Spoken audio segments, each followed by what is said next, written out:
how are you doing?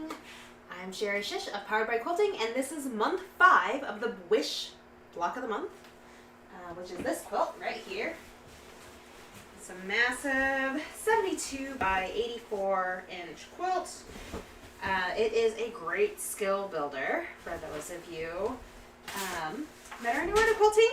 Today, month 5, we are working on this center area. And I'm actually going to try to fold this up so I can show you what month 5 entails. And it's big, so we're going to see if I can do it. I was trying to show the whole quilt and then realized that was a bad idea. So month 5 is this little center section all the way through here. That is month 5. So this is the biggest block that you'll make. It's one singular block, so we're going to make the whole thing here. I have done a couple, nice movie magic, like repeat sewing things that if you are sewing along live later or watching this recording, you can essentially pause and then make all the pieces and then start again as I walk through the quilt. So, month 5 uses 4 different fabrics. You use fabric D, F, G, and H with background, okay? We are going to start with some traditional flying geese. We actually make that several times to make these star blocks area. All right, so in this star, you use flying geese here in that center star, and then you use flying geese to make the bigger star as well, and the corners. Okay, so there's multiple things that we're going to be able to do for this space, but we're going to make, I'm actually going to fold this here so I can actually reference this later if I need to. We're going to make that center star with flying geese. So we have our fabric G and fabric D that we're going to make flying geese, and this is going to be traditional style. So what we're going to do is essentially going to take your smaller square and put it on the right side of that rectangle, and you're going to sew corner to corner. Now, I personally like using our Clearly Perfect angles for doing any half square triangles and or hourglass blocks or stitch on the line or diagonal seams, any sort of things. That's what I use. Okay, so if you are using my patterns or doing anything like that, this is a great one to do. Hi, Hardly Easy. Thanks for making sure I was live.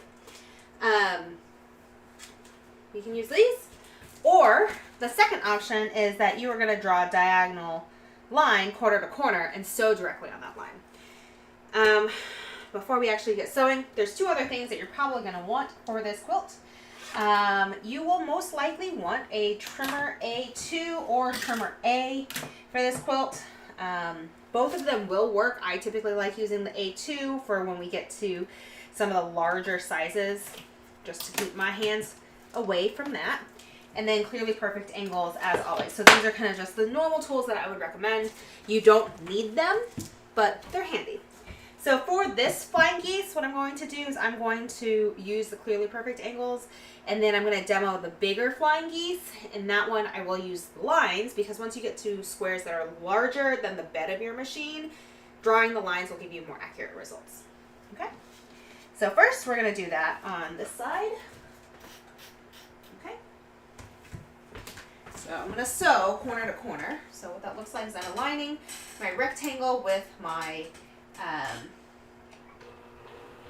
Clearly Perfect angles. Sewing down diagonally, but that kind of moved on me while I was there, so I'm going to fix that real quick. There we go. And what we'll do now is we will take our ruler and we'll cut a 1/4 inch away. Now, if you're new to quilting, what I would say is make sure you press open your corner and make sure that that rectangle that you just did your stitch and flip corner is still existent. If it's not, then you'll want to modify your seam just a hair. All right, so we have that. Now I'm going to press this open.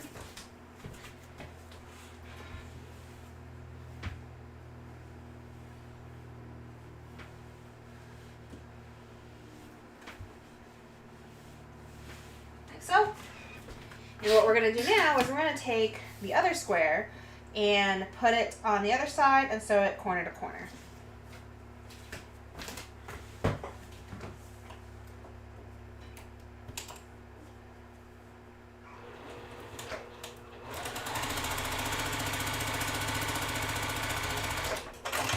All right. Same thing here. We are going to trim this up and press it open.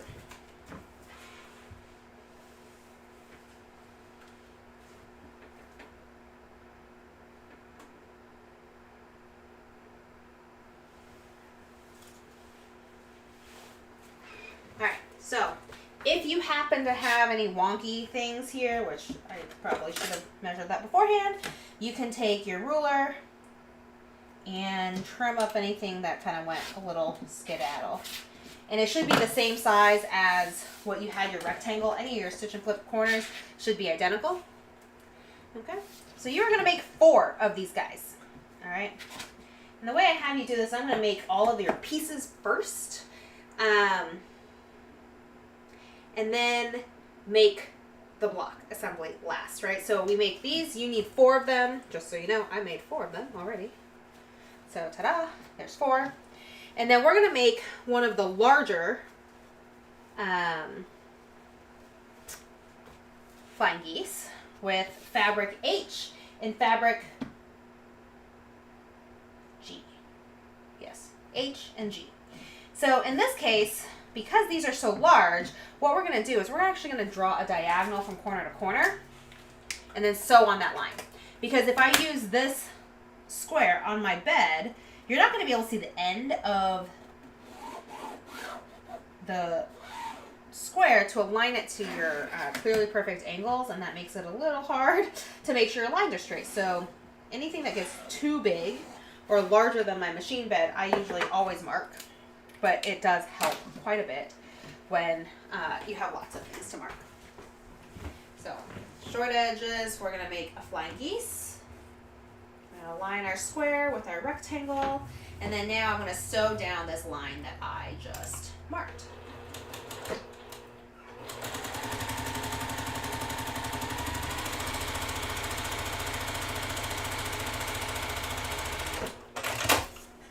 Now, you're probably wondering, hey, Wench, I just started. So we just made the small one, and then we're making the larger flying geese. But now you're probably wondering, hey, Sherry, like, this is a lot of waste when we're making traditional flying geese when our flying geese are so big. Well, part of the reason why I'm making it in the traditional fashion versus doing, 4 at a time or something like that is because when we do a 4 at a time at this size, you're going to be having to cut very, very large squares, very, very large pieces. And honestly, when you make pieces that are too large, not very many people own square rulers or square things or cutting mats that are that big. So we're going to have some excess waste just because of the size that we're at. So the other side of the flying geese, we're going to put this side. Okay.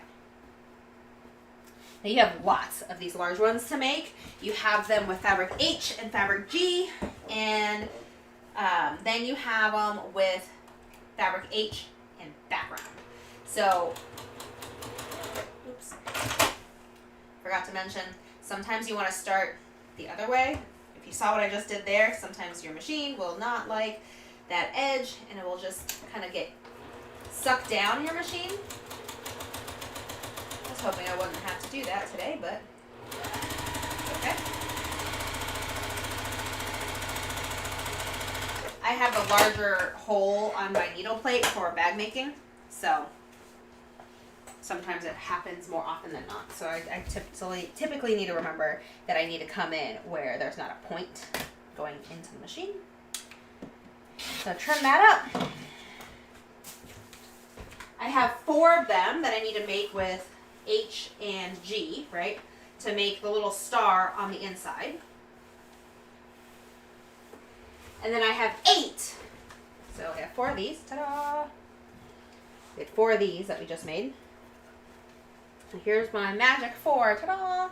And then we have 8 of these guys to make. But in the pattern, what I tell you to do, because, you know, we're going to make the edges of the next layer, is that we are going to sew these together 2 at a time to make a row. And typically what I like to do when I'm doing flying geese, because I know the big triangle is more accurate because I sewed on the flying corners, is I'm going to actually put it through my machine this direction where I align my purple pieces and then sew down 1/4 inch on the sides.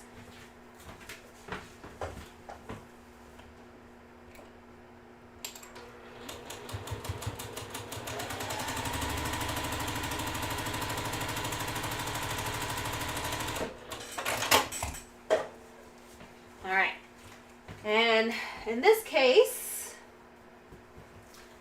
I just press them all in one direction. I was checking on the other ones which way I pressed them.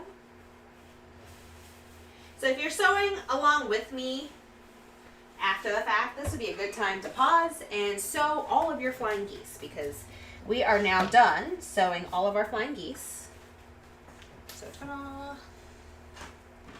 It just dropped some fabric. So like magic, we have all of our flying geese done. Ta-da! Okay. And like I said, we're going to make all of our units, right? So I talked about making all of the units before we do our assembly. Okay. So the next portions that we're going to need are we are making half square triangles and hourglass blocks. So fabric, which one is this one? Fabric F. Fabric F, you should have a large square and a not so large square. It's also large, don't worry. It's just slightly smaller, right? So you have 2 sizes of fabric F, and you have background that match the same. So we are going to make half square triangles and hourglass blocks out of these large squares. The reason why you have one larger than the other is the larger one is going to make a half square is going to make hourglass blocks, where the smaller one is going to make half square triangles.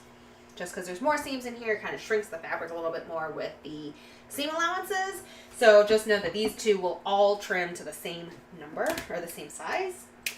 But because, like we did for the flying geese, these squares are too big for the bed of my machine. So I'm going to draw the line that I'm going to sew 1/4 inch on either side, right? So we're making 2 at a time half square triangles, and then we're going to make our hourglass blocks. So I like to do this step together because you're sewing 1/4 inch seam on either side. Here you have more than one of each, just so you know. If you're doing the pattern, you have more than one of each. So we're going to continue on. And then what we're going to do is we're going to sew 1/4 inch away. So I have a 1/4 inch foot on my machine right now, and we're going to sew with that 1/4 inch all the way down.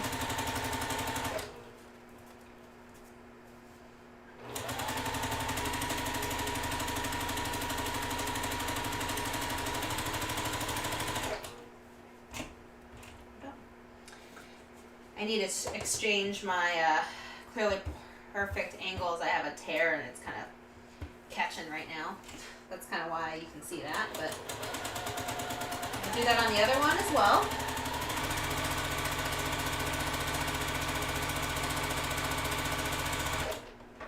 And we're going to cut, and we are going to sew the other side.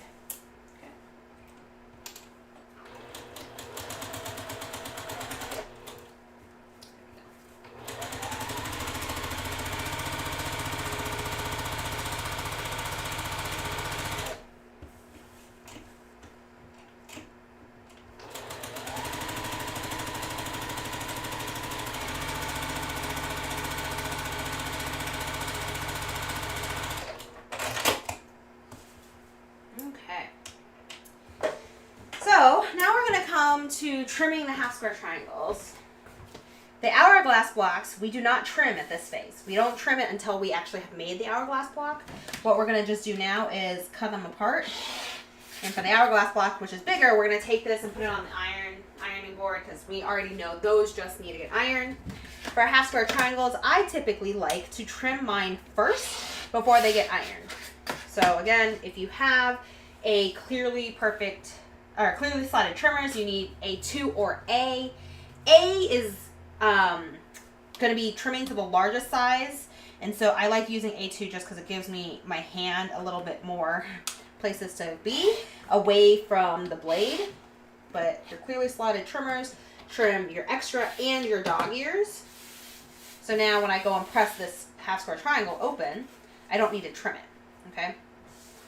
However, if you don't have a clearly slotted trimmers, I'm going to take this other half square triangle that I just did, press it open, and show you how to trim it with a normal ruler. So typically you would like a ruler that is slightly larger than the one that you want, okay? And in that case, I'm just going to use my 12.5-inch ruler here, and I'm going to follow this black diagonal line that I have. I know that this square needs to be 6.5 inches, so I'm going to make sure that my black diagonal line is on the diagonal of my half square triangle as best as I can. I see fabric on all 4 sides. Trim 2. Rotate it 180 to trim the other 2. Okay.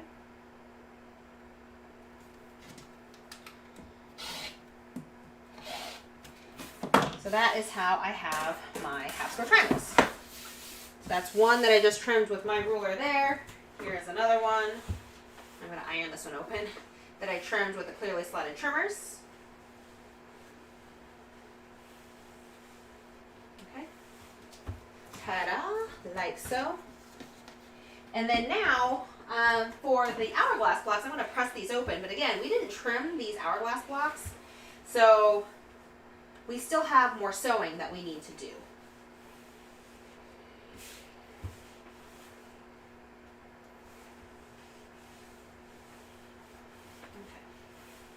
So when we're making hourglass blocks, what we want to make sure that we're doing is we're not having the same type of fabric on top of each other, right? So background does not go on background when you go right sides together. In this case, I essentially nest my seams, so I pushed both of my half square triangles that I did make, that I didn't trim, to the dark side, right? So this is what would make an hourglass block. This would make an hourglass block, but if I press both seams to the print versus away from the background, my seams nest in the middle here. My next step is going to be drawing a diagonal line perpendicular to the sew line in the middle, okay? So I'm going to make my ruler, and then I'm going to shift my ruler over to be point to point with my center perpendicular to the sew line that I already had, where my seams all nest, okay? And so now, I'm now going to sew 1/4 inch on either side.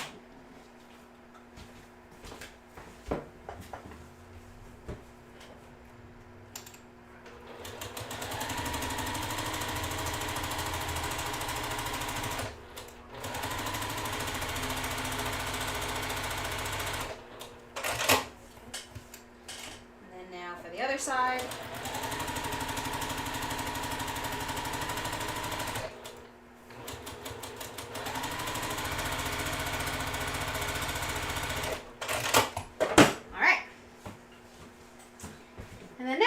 Because we have our hourglass block sewn, I can cut this apart and trim.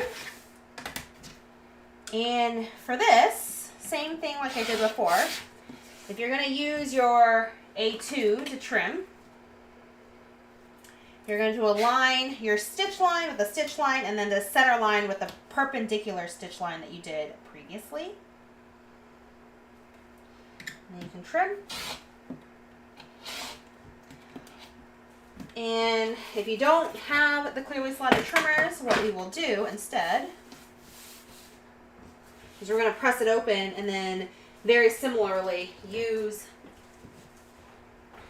a ruler to trim the other side. Now, because these are 6.5 inches square, a lot of people own a 6.5 inch ruler. So you could theoretically just press this open and then trim all 4 sides of your 6.5 inch ruler. Show you how to do that versus your 12-inch ruler, 12.5 inch ruler, okay?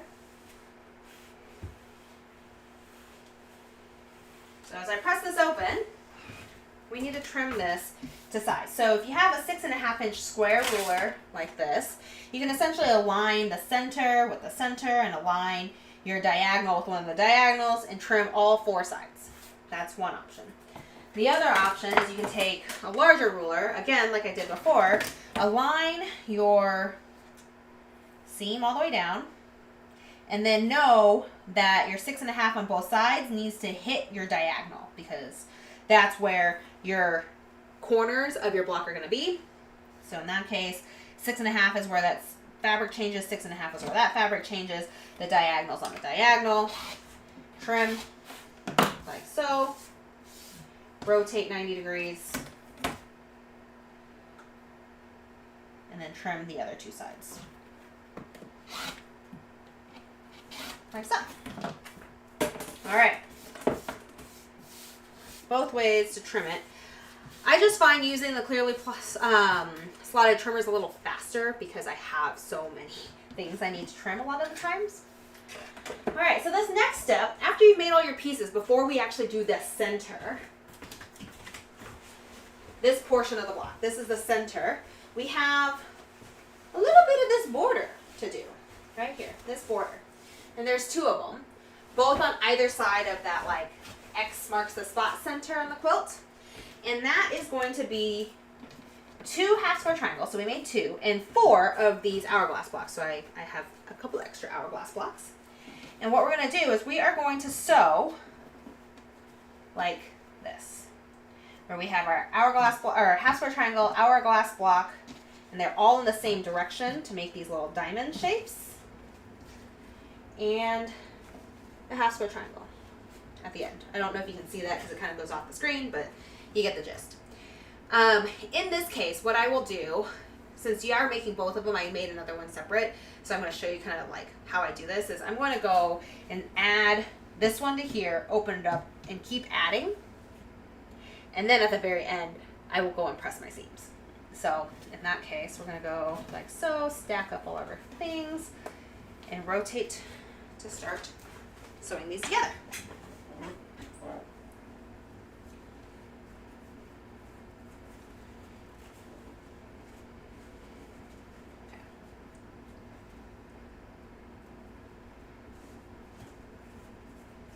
Alright, so we have those like so, and now we're going to sew these 2 together.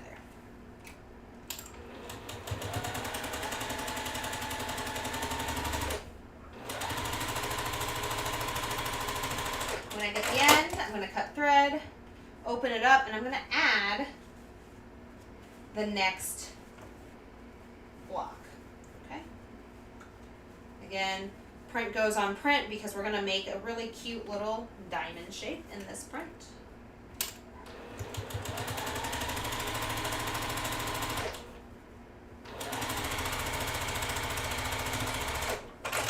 Cut, open, and we're going to continue to add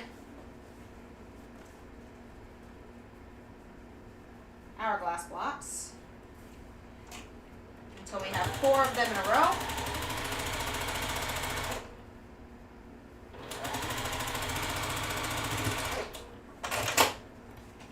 So now we're going to add the 4th one. Just so you know, one of your seams may nest, one of your seams may clash. It just happens to be that way given how we press our seams.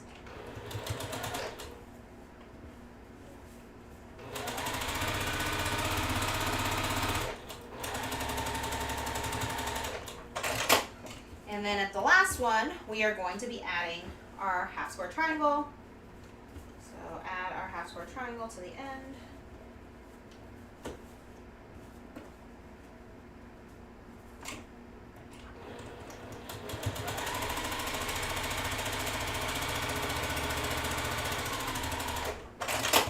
Okay. And so this is what one of the borders look like, right? See that? And then the other border looks like that. And what we do here is we are going to press all of our seams to one side. We can modify this to help fix the pressing allowance or seam allowance or things like that, or seam direction rather, I think is the word I'm trying to go for, when we are putting the borders onto our block in the center. But for now, I'm just pressing all seams to one direction. And we're going to make 2 of these. So I made 1 already. And then we have this one. All right. So we have 1. Oh, here it is. And then we have made 2. Like so. So I'm going to set these aside for now because these are the borders of the block itself. I'm not adding these on yet. Now I have to actually make that center block. And in this case, we're going to start from the very middle of the block and go outwards, right? So we're going to start from the center, make a block, make a block, make a block. So essentially we're adding borders, okay? So we're going to take our smallest flying geese that we've made. We're going to add in the center square that we have. We have a center square. And then we have little fabric G squares like so. So this is the center of our star block, okay? And because we have something like this and it is a 3x3 grid, what we're going to do is we're going to web piece like we always do, okay? Because the center column and center row are wider than the outside ones, we're going to actually sew column 3 to column 2 and then sew column 1 to column 2, but rotate it so it's like column 3 to column 2. Okay, so we're going to do right sides together because I typically like sewing smaller piece onto a larger piece. So we're going to sew down this seam without cutting in the middle. Okay.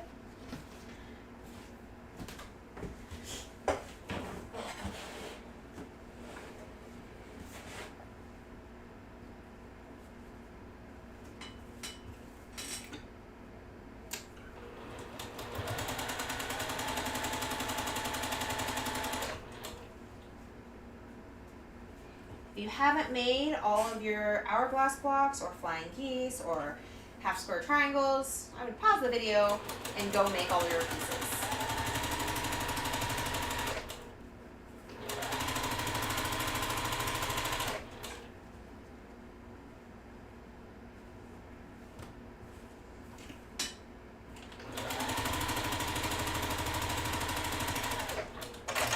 All right, so I've sewn that one side down. Like so. I'm not going to go press this just yet. I'm going to go sew the other side. So I'm going to put right sides together, like so. Then I'm going to take my piece, rotate it 180 to sew down this direction. Magic, right?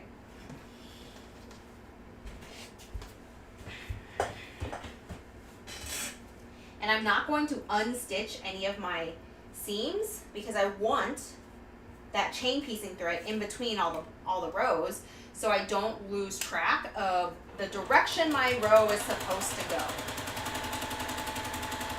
Web piecing is super helpful to not lose your place and not lose the direction your units are supposed to be sewn together. I have definitely made a quilt before I learned how to web piece and had a block upside down, and you're like, oh no, like you have to unpick so much to get to the block to turn it around, and web piecing kind of helps not have that happen.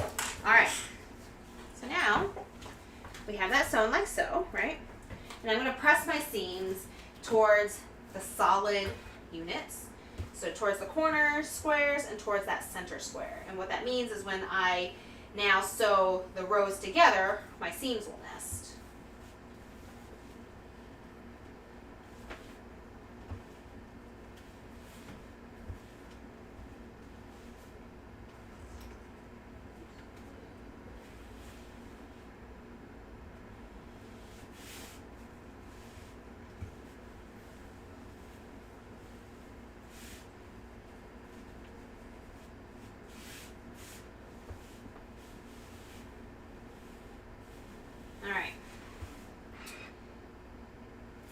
What I'm going to do now, so we have this square. And you see we have our chain piecing thread here. I'm going to grab a couple fork pins. And our fork pins, I use these clover fork pins to pin my nested seams, okay? I don't know if you can see that, but it is essentially a U with 2 pins, okay? So when I do this top row down towards the middle, my seams nest here, and I essentially pin on either side of the seam, and now that seam will not move whatsoever. So I'm going to do that. And because the centerpiece is wider, I can pin all 4 of these seams at once without interfering, because the raw edges don't go all the way to the other part where I'm going to sew. Like that. And now I'm going to sew my long edges together. Oops.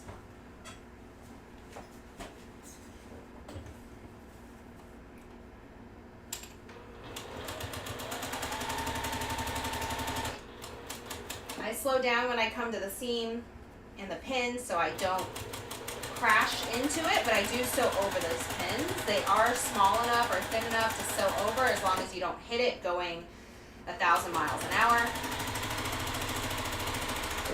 And then I'm going to do that on the other side as well.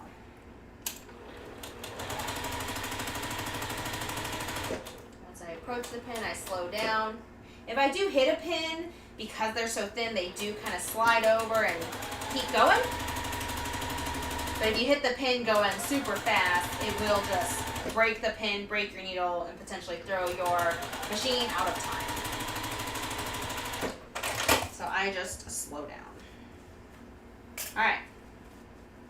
So now I'm gonna go press these seams, and what we have is that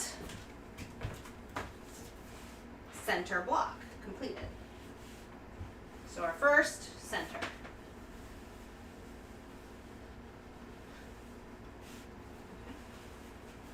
You're probably like, all right, well, in the pattern, what do I call it? I call it the inner center unit, because we are making multiple center units as we're building onto this star block. All right. So ta-da! Now we have this square. So now it's going to look like this, but with these other pieces. I'm going to move this over for now so I have the space to show you. All right, we have now this star block that's very big with fabric H corners.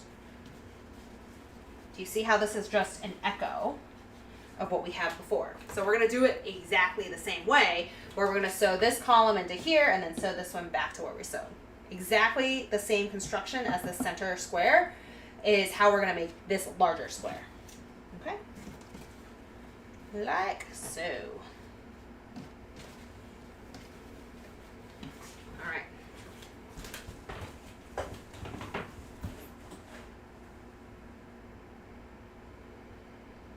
Yes. I love them. I think they're so much fun, and it's a great block.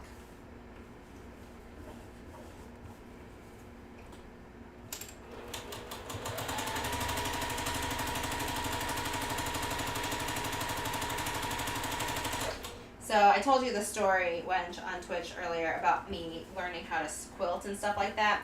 The problem with me teaching myself is I learned like very little of what each of the blocks are supposed to be called. So like, I believe you're right. I believe this is a sawtooth star.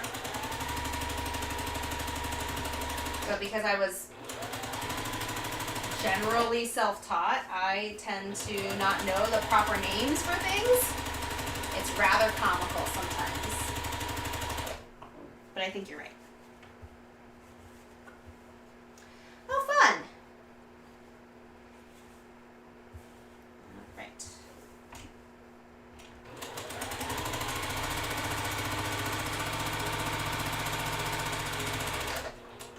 All right, so we now have this side done, right? Like they're all connected. These are still connected here. And then I'm going to put right sides together, rotate it, and sew down this way.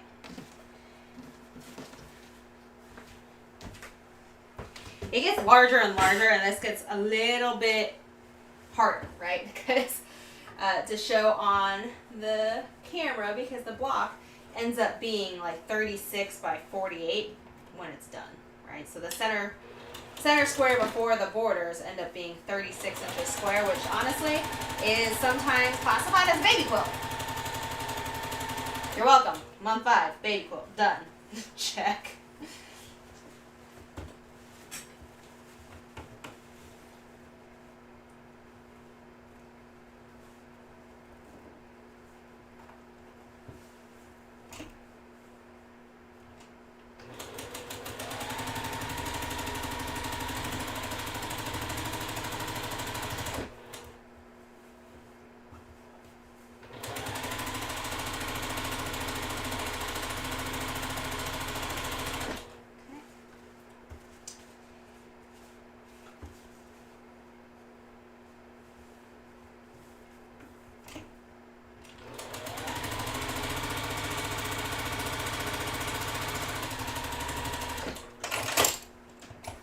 Alright, so same thing as I did before.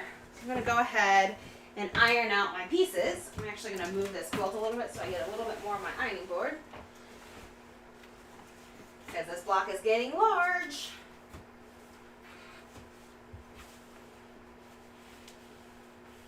And what I will do is I will actually pin under the sewing machine camera, because I think you can see how that works a little bit better than pinning on the cutting board camera.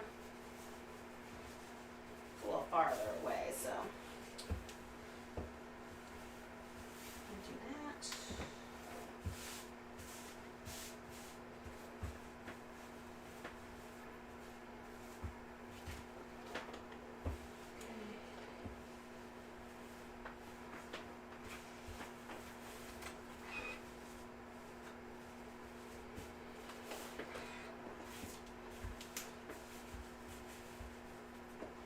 Rotate this to iron.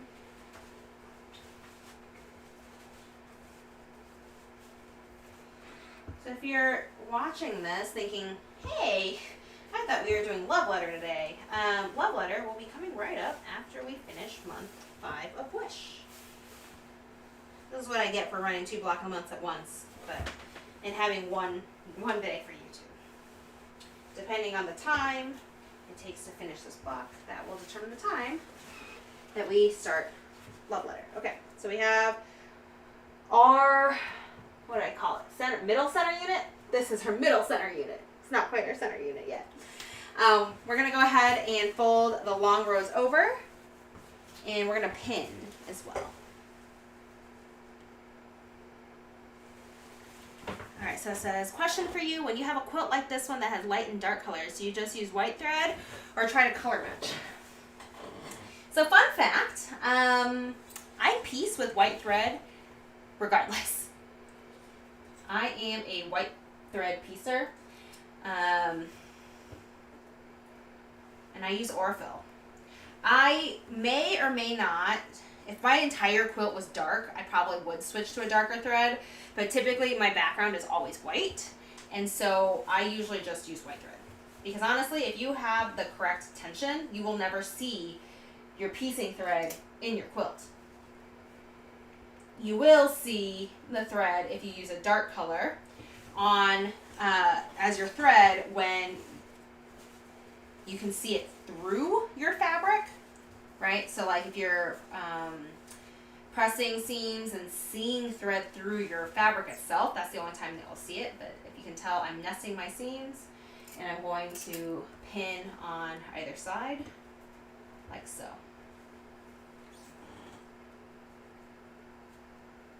So in my opinion, I would use orange and yellow or white for your bee quilt. If you have a yellow and orange quilt, but the black sashing, your white thread's not going to show on your black sashing. It really won't. If you use black thread, it will show through your yellow and orange fabric though. When you fold it over, you'll see the black lines. So I typically piece in white. Like, it just makes it really easy because then that means I can buy all of my thread in bulk.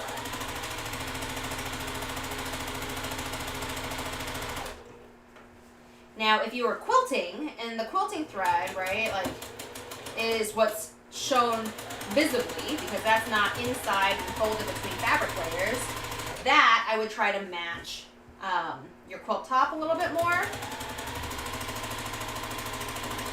Whether that's a gray or a yellow or something like that. So, and I also typically piece in 50 weight or fill thread.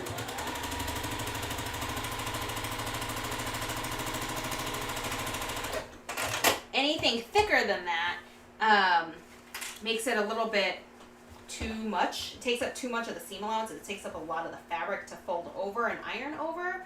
So I don't really piece in anything but 50 weight. Quilting, because I do edge-to-edge quilting, I also quilt in 50 weight because usually with edge-to-edge quilting, you want the quilting to fade away in the background. You don't want the quilting to be like the star of the show. If you want the quilting to be the star of the show and you want to be able to see like your free motion quilting or something like that, that's when I would use a thicker weight thread so it actually stands out on your quilt a little bit more. The 50 weight tends to blend in a little better.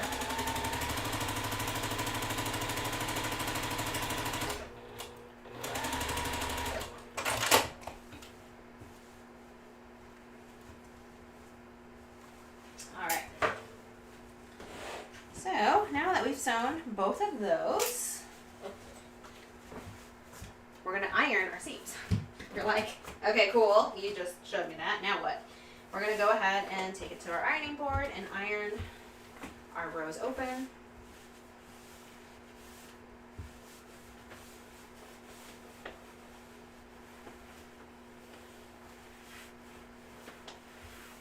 What we're doing here is we're just layering this block, right? Because now we have corners and we have sides again. So it's going to look a little different. It's not going to be an echo of the sawtooth exactly, but we're going to be making that X. Okay?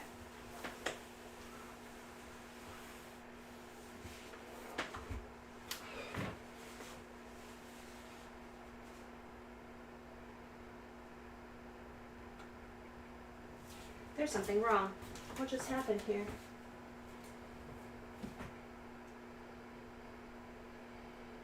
Oh, that's not wrong. I thought I screwed up, but I did not. Okay. Phew. I thought I screwed up. Okay. I was looking at something goofy on the quilt, and then I was like, wait a second, that's not right. And I realized I was looking a square off. All right. Because this block doesn't quite fit on the cutting board, what I'm going to show you is only part of the block. We have 4 of these fabric F half square triangles. These are going to sit like this in the corner, okay? They're going to look like that in the corner in each of them. And then you know how we had these little guys that we made, these flying geese that we sewed together. We essentially are now going to use those as our borders to finish out our squares, okay? So do you see how if I do that on this side here, it finishes out that X. Now imagine that kind of duplicated on the other sides as well. Because this block is now so large, what we're going to do is we're actually just going to pretend, and we're going to sew this together, kind of like we did the center pieces, right? So this column down here is going to have a square like that. So we're going to right sides together this way. We're going to have this guy that looks like this, right? We're going to put that right sides together. And then on the bottom, we have a row that looks like this plus this guy in the corner, right? So we're going to have that. This is our row 3. So I'm going to do that in order, and we're going to sew this together. So that center row, because that center section is so large, it just makes these outside borders a little bit bigger. You know what I mean?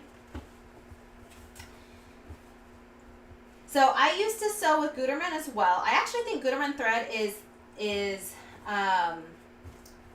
I don't want to say stronger than Orifil, but a little thicker than Orifil maybe, even though it's the same weight.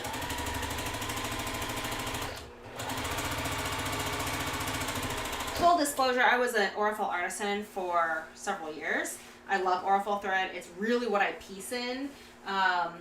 But I don't love hand sewing with Orifil, funny enough. I actually like or prefer hand sewing with Gutermann thread.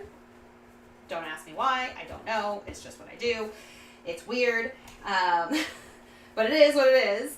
And I like the Orifil thread in my machine. It doesn't cause zero lint, but it is less lint than some of the other threads on the market. Coates and Clark thread is my least favorite thread, to be fair. Don't love it. I don't know why people use it. It's not great. But the Gutermann thread I do like hand sewing with it, so I don't know why that's my hand sewing thread of choice, but it is. And Orifil is my machine thread that I use. Now, if you're talking like bags and stuff like that, I don't use Orifil either. Bag making, unlike quilting, needs different thread because of the usage and the strength that you need. You really want like a bonded polyester thread for bag making to deal with the wear and tear. So, all right, so this is the last column.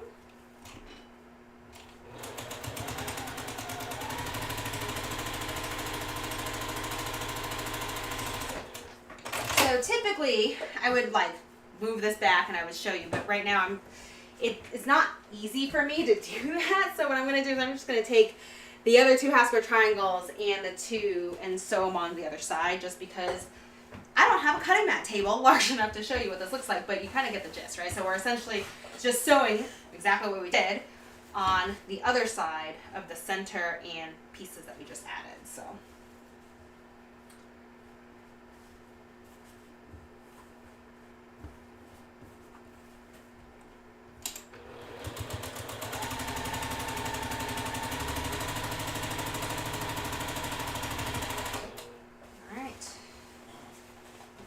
Center that we're adding our flying geese on, and you gotta make sure the flying geese, you're gonna do purple to purple, right? Because we're making the X and not a sawtooth star.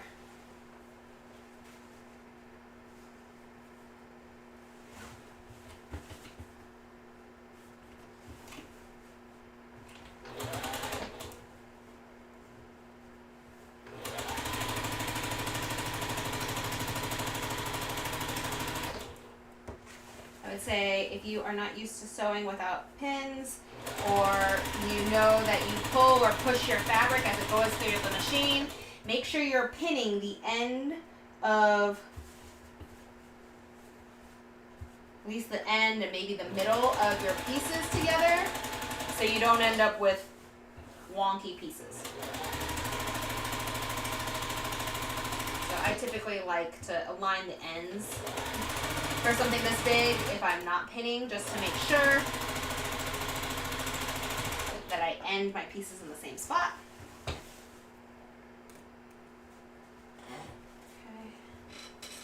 And then I do the last square.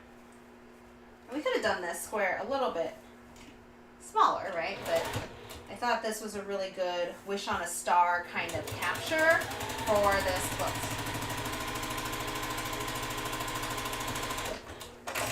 There's like a play on X marks the spot and what was it? X marks the spot and like the star theme to make it a wish.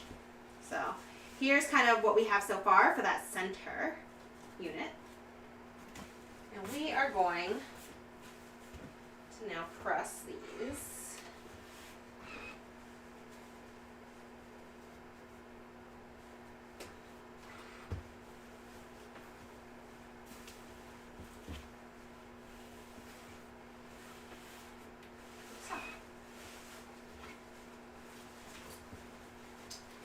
So once we sew these rows together, we're almost done with month 5. We have to add in the borders that we just sewn previously, right? We did that before we started the block assembly on either side of our block.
And again, I will pin where my seams nest, right, where my quadrant or my grid nests together, especially for something that's this big, just because it is very large.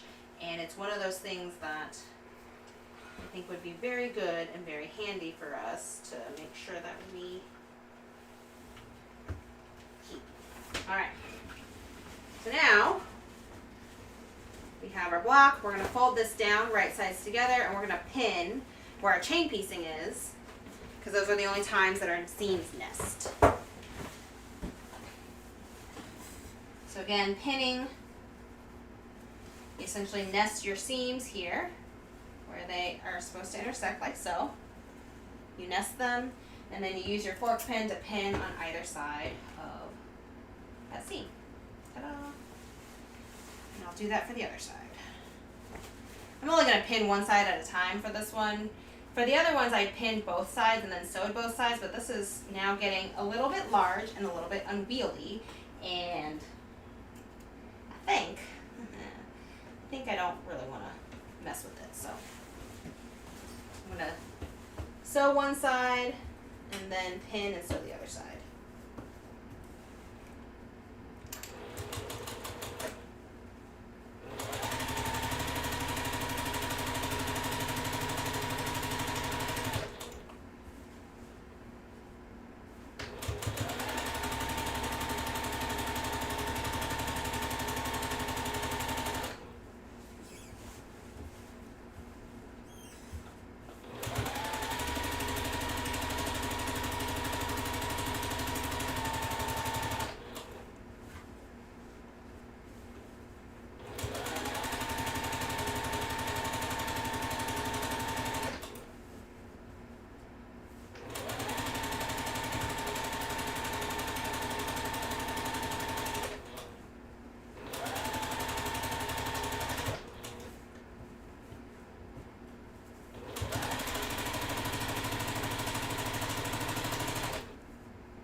I love allergy season.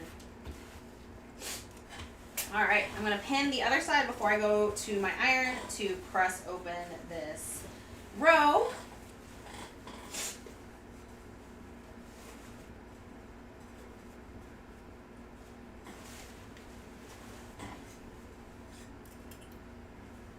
What's interesting is I like pinning while I have like the quilt in my lap, so it's not quite under the camera, so sorry about that. It's just habit from the years of sewing that I just pin in my lap, so it's a little off screen, but it means I can get it to the exact place that I like and not be a boo-boo. I don't normally sew with the cameras in my face, just so you know. Like, when I am not streaming, I typically move the camera so I can have better visibility to where I'm at, etc.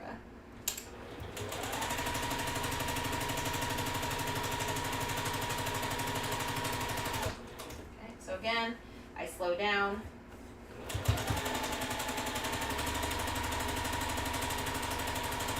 This long section in the middle, you're probably like, how are you keeping everything straight? I am checking every so often, and if you notice, I'm holding kind of my seams together. So I don't know if you're noticing that I have fingers kind of in the middle, holding my seam allowances down. And it's really, I'm holding both the top and the bottom, so nothing is misaligned as it goes through the machine.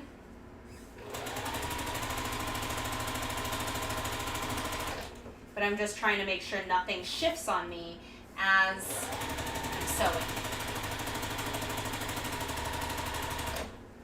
So even though I don't pin, it's not even press, but I hold with my hand.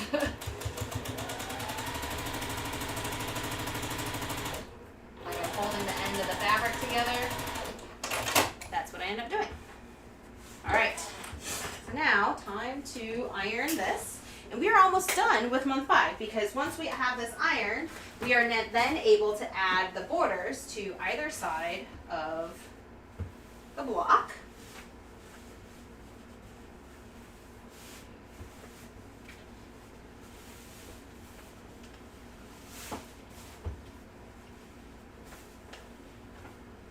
And one of the things I will check in this case is I'm going to go check my borders to make sure that my seam allowances are all going the same way, or the correct way, or the way that it'll nest with the center square.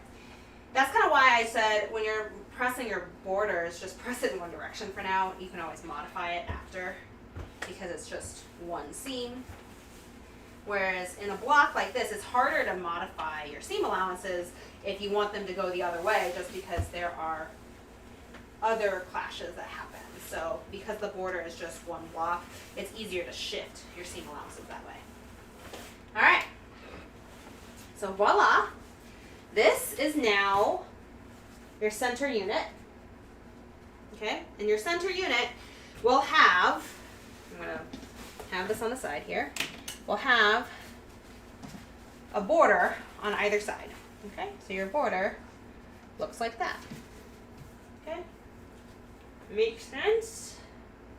So now what we're going to do is we're going to double check and say, okay, well, this seam allowance nests, this seam allowance needs to go the other way, and this seam allowance needs to go the other way. So I'm going to go ahead and iron those two seam allowances the other way in order to nest with the center unit.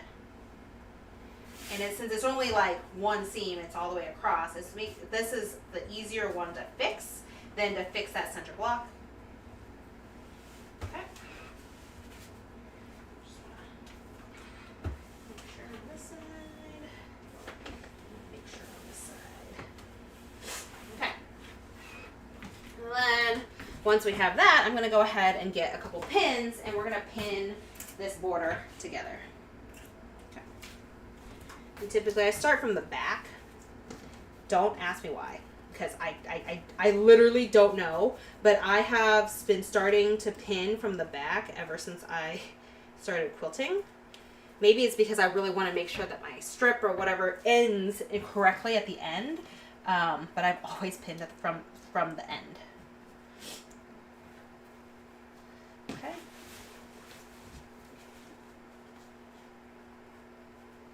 All right, so we have that one here. And then I can rotate this 180. And I'm going to take a look at the seams. Okay, so this seam's nested, this seam is nested, this is only the seam that needs to go the other way.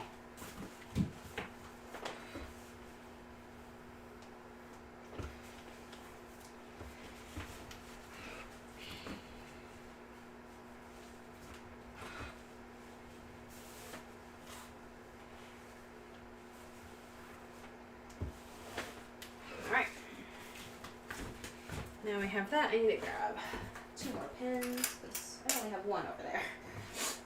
And now we are going to nest our seams together and pin.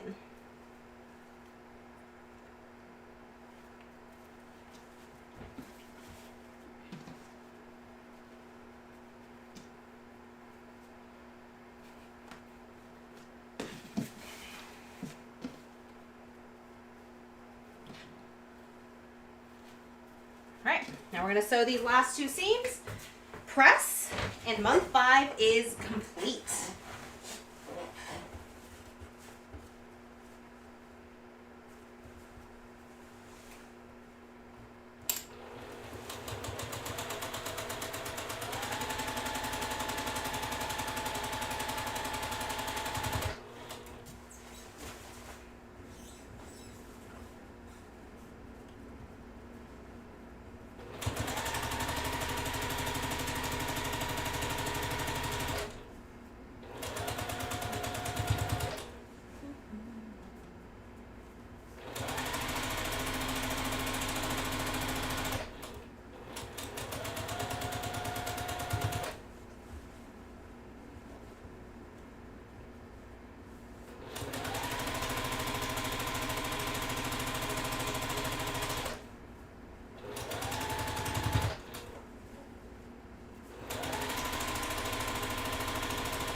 So that's 1, and then we're gonna sew the other side and press.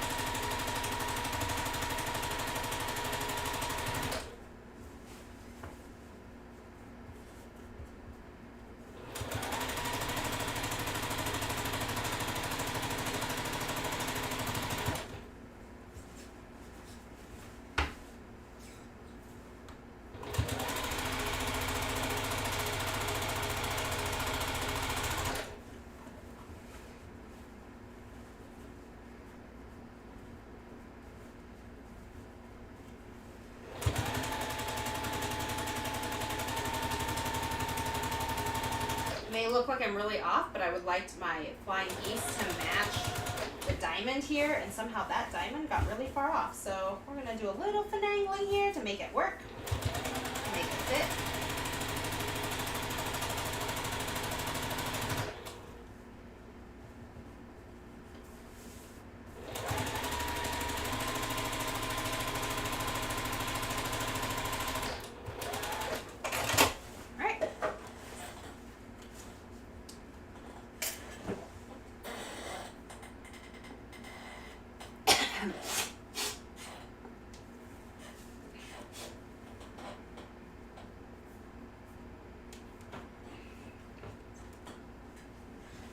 Alright, so now that we have that, we're going to now press our seams open. And this is month 5, y'all. We are pretty much done, or almost done, once I press this open. And then we are almost done with this quilt, because this quilt is a 6-month block of the month. And so on June 15th, so next month, we'll be making month 6. And then in July, we will be doing the quilt top assembly for this quilt, which is super exciting.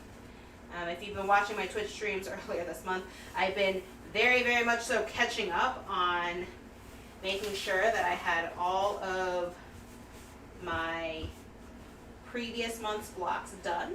I sometimes have a bad habit of getting behind on my own blocks of the month. So because of the demos, I only make one of the blocks.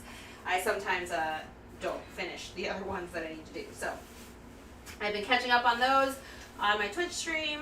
I also stream live on Twitch multiple to like casual sewing, catching up, doing all the other things. But anything that is with a block of the month or a tutorial or things like that typically get streamed on YouTube. So you can follow me on both sides. Casual streams, sew alongs, talk, whatever, Twitch, and then anything that's like something like this where you could be watching me making, because you're making this quilt at a much later time, this will stay on YouTube. So, ta-da! This is month 5. I'm hoping you can see the whole thing. There. Month 5. This is on its side because really, if you said top to bottom quilt, it goes like this. Month 5. 36 by 48. This is the center of the quilt. So this is the largest block you'll do. This is the only thing in block 5 you will do. So if you're sewing along, you're done for the month, you can use the rest of the time to catch up on your other months. Because I know the other months have a lot of sewing in them, probably more so than this month, even though this month is larger. The pieces in this block are larger. So, super excited. We have one more month left. That is going to be on June 15th at noon on YouTube. And if you are still here waiting around for Love Letter, we are going to be back in about 5 to 9 minutes, probably by 1:15, coming back to do Love Letter, which is super exciting. And that will be month 2. So eventually, once Wish is done, Love Letter will start at noon. But because I'm doing both of them at the same time, we're going to do Wish first, then Love Letter, and it really just kind of depends on how long the stream for Wish is. And with that, I will see you guys around 1:15, hopefully a little bit before then, because I'm going to swap everything around so it looks like we're doing Love Letter month 2. Thanks for hanging out, and I'll see you next month. Happy sewing!